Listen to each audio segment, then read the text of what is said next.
team has a lot of problems right now. Over their last 17 games, starting pitching has an ERA of 7.76. The offense hasn't been able to cover it up. Even though you're getting production from Judge, you're getting production from Soto, it's not amounting to much.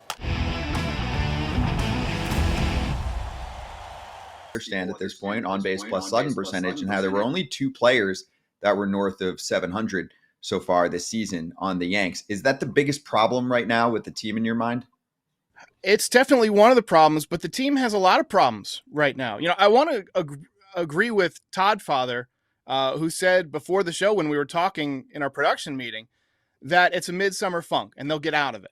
But, you know, like he said in the previous segment, we're just not seeing the energy right now. Problem is, we saw nearly this exact scenario play out in 2022, where the team got off to an incredible start, mostly driven by insanely good starting pitching. You know, it was Tyone one night, it was Kluber the next night, Garrett Cole the next night. You know, this year we had a historic stretch from Carlos Rodon. Luis Gil was sensational. Marcus Stroman's been great. He could still be an all-star, had a tough day yesterday. Clark Schmidt was great. He got hurt. Nestor Cortez was great. He's having a nice bounce-back year. But the minute that they, you know, kind of let their foot off the gas, as Kratz said, when Garrett Cole came back, it's gone downhill. And the offense was near the top of the league in runs for a couple of months. You know, the bullpen was hot for a little while. They've gotten cold. They've had some injuries. They lost some guys that they were counting on. I do think that there could be something to, all right, we just need a break. We need an all-star break, you know, 4 or 5 days off to rest and then come back refreshed, because they look like they were really pushing to make up for Garrett Cole being out. They were playing really, really well. But over their last 17 games, the starting pitching has an ERA of 7.76, dead last in the major leagues. They're allowing 2.5 home runs per game, also dead last. The offense hasn't been able to cover it up. Anthony Volpe's hitting 175 over his last 25 games. DJ LeMahieu also hitting 175. These are your contact guys. These are the guys that are supposed to set the table at the top and bottom of the lineup for, you know, guys to drive them in. So even though you're getting production from Judge, you're getting production from Soto, it's not amounting to much. Alex Verdugo hitting 238 in his last 25 games, even after a 3-for-4 performance yesterday. Gleyber Torres over his last 50 games hitting 220, and last I checked, he was leading all second basemen in errors. So, you know, it's just been a tough stretch. JohnCarlo Stanton's legs have always been a ticking time bomb, and they went boom a couple of weeks ago. And you know, since then the Yankees have been in a rut. All right, so you brought up one of the pitchers. You know, there's been some struggles with a bunch of the pitchers, but one I'm a little more concerned about than others is Luis Gil. You know, he came out so hot. He's a really good pitcher. I still believe in him. Is it time to kind of digress a little bit with his pitch count or with the innings? Because, you know, he's coming off those injuries. You know, a lot of talk's been, hey, he's tired. What do you think about Luis? Well, anybody who's watched a lot of baseball, and I'm sure you guys have seen a ton of baseball, will know the signs of fatigue from a pitcher. They'll miss up and arm side, right? Because the arm starts dragging. And that's what we're seeing more from him lately. He's a guy who a lot of times comes directly over the top, so his misses are high or low. And when you start missing arm side, that tells me the arm angle is dropping a little bit. So that's what I'm seeing from Luis Gil. I've been contending that he needs a break as well, whether it's coming out of the rotation and taking a little quote-unquote phantom IL for a couple of weeks, or whether it's, you know, going to the bullpen for a month or whatever. I want him to be a weapon in the playoffs, but right now he's just putting you in a hole pretty much every game. And last time out, he threw 3 pretty good innings before the wheels fell off. So it was like he realized, okay, I got to pace myself. He was throwing more breaking balls early in the count. He was throwing the changeup early in the count. He wasn't gas. But then when the gas was needed, it wasn't there. He wasn't getting swings and misses. The velocity was still there, but it was that little, you know, that little giddy up, that little ride that he was getting early in the season just hasn't been there. So I think he needs a break. Pitching Ninja is going to watch your evaluation of Luis Gil right now. High arm slot, little ride. D, you are an absolute beast. But we need you because you are the one that's either going to fan the flames or put water on the flames. Which team is this? Which team is this Yankees? Up until Garrett Cole got back? Or is it the Garrett Cole Yankees and it's going to be a continued slide just like 2022 into the playoffs? I think, like a lot of things in life, the truth is somewhere in the middle. You know, they are not the team that was the juggernaut early on, and they're not this team that falls down 3-4 runs in the first or second inning, seemingly every day for the last couple of weeks. They'll find a middle ground. I think Garrett Cole, as he continues to get into, pitching shape, he had a better outing last time. As he becomes that rock in the rotation that takes a little pressure off of an overworked bullpen, it gives you some stability in the staff. He becomes your stopper. So I think he'll add that. And we're starting to get some guys heat up. Verdugo had 3 hits yesterday. You were on the stream with me with the Orioles when he made that great catch in center field and he banged into the center field wall. It was really from there that I felt like he started to kind of struggle. I think he's been playing hurt. And I appreciate that these guys play every day, but you got to know when to back it off a little bit too. So I think they'll come around. I don't think they're the juggernaut we saw early in the year, but I also don't think that they're going to finish in 4th place. Trade line looming, deadline looming coming up. My big question for you is, do they add a couple more pieces to the bullpen? Do they get another bat? What do you think is next for the Yankees to get them over the top to beat the Orioles in this division? Well, as Ken Rosenthal always says, the Yankees don't sit out the trade deadline. They're always involved somehow, right? And if they do sit out the trade deadline while they're struggling, Brian Cashman's not going to hear the end of it. So I think that they're going to go out and get some bullpen pieces. I don't think they're going to be players for, Mason Miller or Garrett Crochet. I think they're going to shop more in the, sort of mid-market. I could see him bringing back a David Robertson if the Rangers decide to kind of, switch things up at the deadline and they're not having a great year. If the Blue Jays decide to unload, Chad Green's another guy who's pitched in New York. He's healthy right now. Tanner Scott is somebody I really, really like from the Miami Marlins. Price is going to be a little bit higher on him because everybody wants him. But I think the bullpen is going to be the number one priority.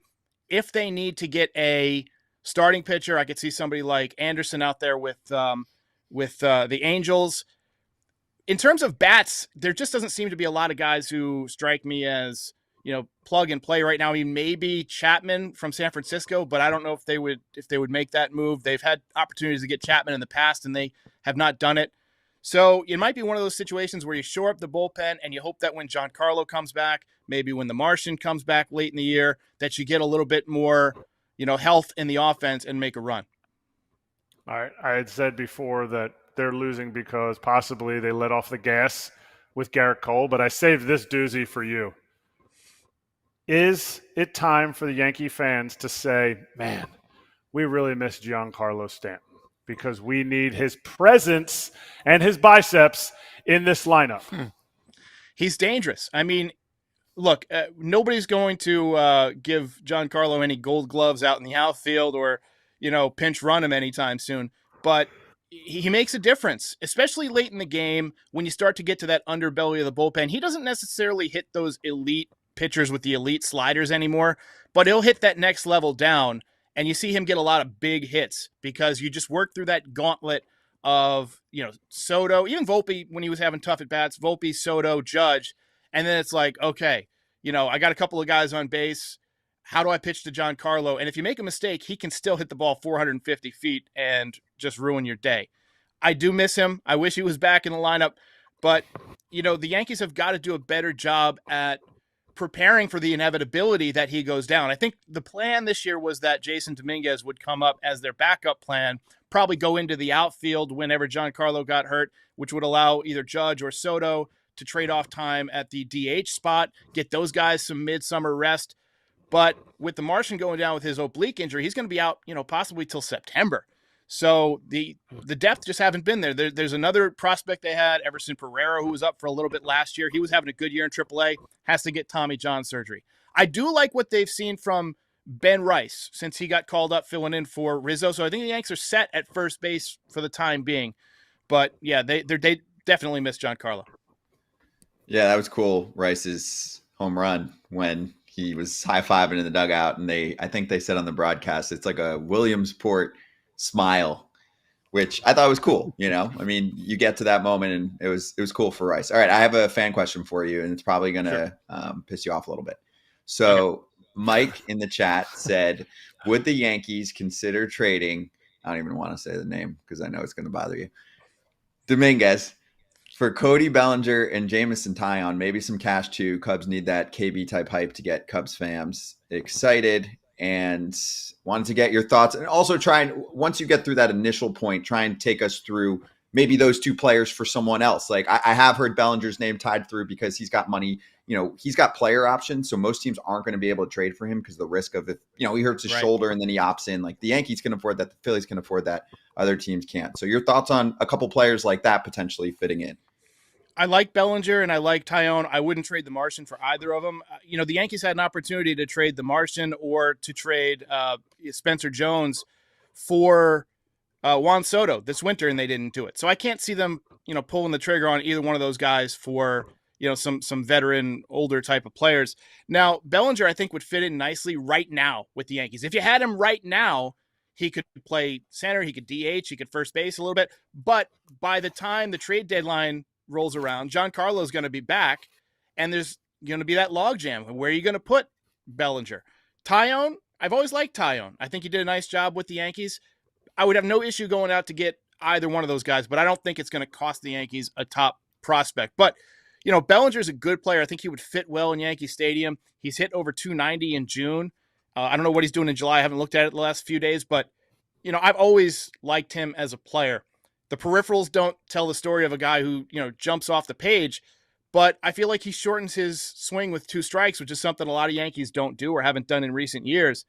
And I think there's some value in that. Verdugo's a guy who does that. And earlier in the year, he was getting a lot of big hits with 2 strikes, in those situations. He's slumping a little bit lately, but that was a big deal to get those, tough outs with men on base, which the Yankees are unfortunately not getting right now.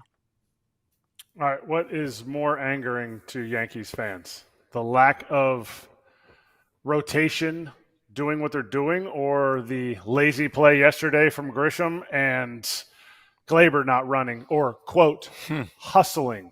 What brings more ire to Yankees fans? Well, to Yankee fans in general, I think they don't like the lack of hustle because it doesn't look good on TV. Glaber Torres has had this issue in the past. Verdugo's had some issues with it this year. Grisham yesterday, it was no excuse for that. You got a packed house.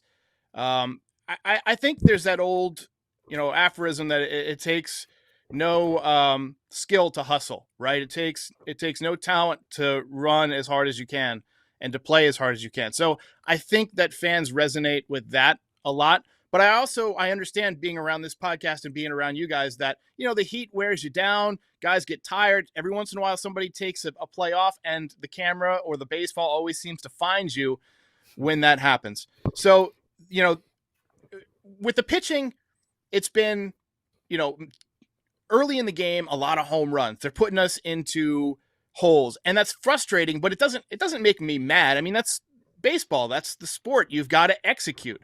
But I think when you have control over something like, hustling out a play or, just giving it your all, I think that that's what fans expect. All right, one more. We're going to do a quickie preview of the next series here. It's going to be fun because the Red Sox are playing some pretty good ball, inspiring baseball. So let's show a fun tweet from Jared Carabas, one of our buddies.